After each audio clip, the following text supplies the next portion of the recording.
नमस्कार, मैं रवीश कुमार।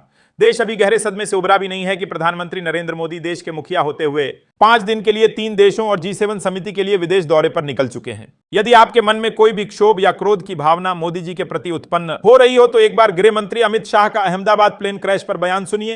अमित शाह इस विमान दुर्घटना पर अपना बचाव करते हुए बोल रहे हैं कि यह एक दुर्घटना थी जिसे कोई रोक नहीं सकता।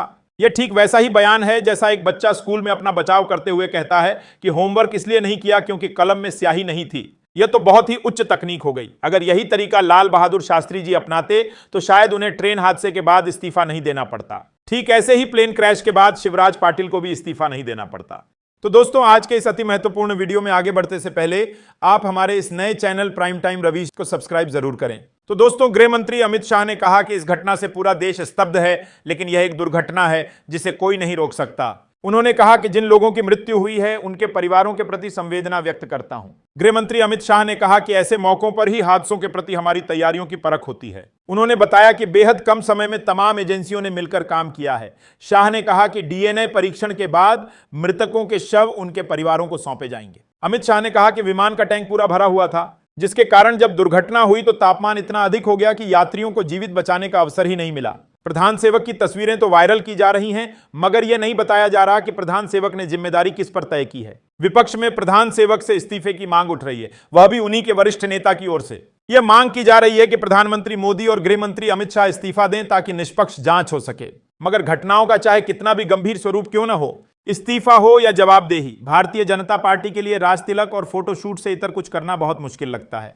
आइए कुछ तस्वीरें आपको दिखाते हैं। इन तस्वीरों को देखिए। परिस्थितियां कैसी भी हों, फर्क नहीं पड़ता। साहब की शूटिंग नहीं रुकती, न कैमरों का शौक कम होता है और न ही महामानव के कुर्ते का क्रेज कम होता है। आप देखकर अनुमान लगा सकते हैं कि इन तस्वीरों को इस कोण से खींचने के लिए कैमरामैन को किस तरह से लेटना या बैठना पड़ा होगा।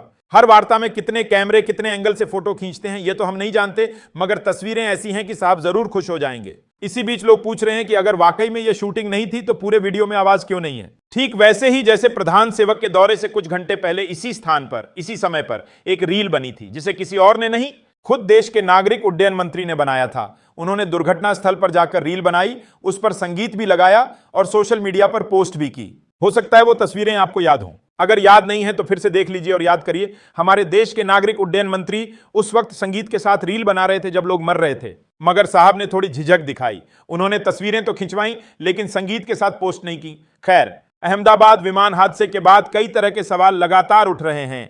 देश की गोदी मीडिया इन सवालों को कितना उठा पा रही है यह आप भलीभांति समझ सकते हैं। मगर इस बीच अमित शाह के इस्तीफे की मांग उठ रही है और उसी के साथ नागरिक उड्डयन मंत्री के इस्तीफे की भी। यह मांग कोई और नहीं, भारतीय जनता पार्टी के वरिष्ठ नेता रहे सुब्रमण्यम स्वामी उठा रहे हैं। बताते चलें कि सुब्रमण्यम स्वामी सुप्रीम कोर्ट के जाने माने वकील भी हैं। उन्होंने सोशल मीडिया प्लेटफॉर्म एक्स पर ट्वीट किया है कि 1950 के दशक में जब रेल पटरी से उतरी थी तब लाल बहादुर शास्त्री ने इस्तीफा दिया था। उसी नैतिकता के आधार पर वे प्रधानमंत्री नरेंद्र मोदी, गृह मंत्री अमित शाह और नागरिक उड्डयन मंत्री नायडू से इस्तीफे की मांग करते हैं ताकि स्वतंत्र और निष्पक्ष जांच हो सके।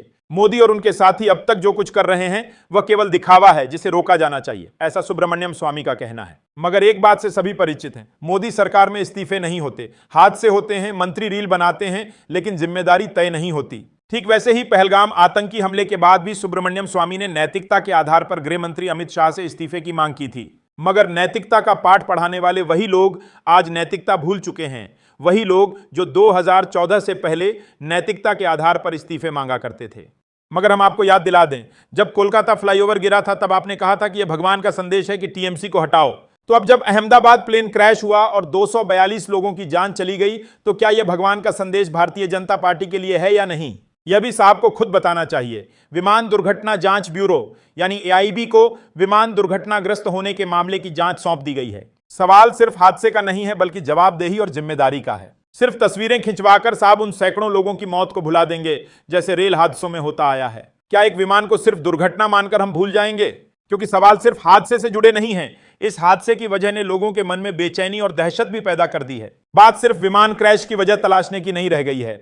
हमें यह जानना और समझना जरूरी हो गया है कि इससे पहले विमानों में जो तकनीकी खामियां सामने आती थीं, एयरपोर्ट पर जो लापरवाही की खबरें आती थीं, तो क्या इस हादसे के बाद लोगों का विश्वास डगमगाया नहीं होगा?